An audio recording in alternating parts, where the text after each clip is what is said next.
రానున్న పార్లమెంట్ ఎన్నికలు దేశ భవిష్యత్తును నిర్దేశిస్తామని వరంగల్ బీజేపీ ఎంపీ అభ్యర్థి ఆరు రమేష్ అన్నారు. మణికొండలోని పార్లమెంట్ నియోజకవర్గ బూత్ స్థాయి అధ్యక్షుల విజయ సంకల్ప సమ్మేళనాన్ని పాల్గొన్నారు.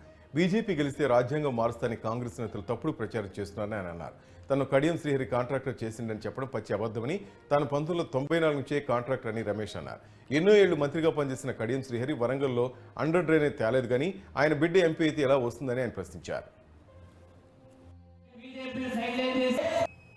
వరంగల్ పార్లమెంట్ పరిధిలోని బూత్ కమిటీ బాధ్యులు, మండల కమిటీ బాధ్యులు, డివిజన్ కమిటీ బాధ్యులు మరి అందరితో ఒక సమ్మేళనం ఏర్పాటు చేసుకోవాలి.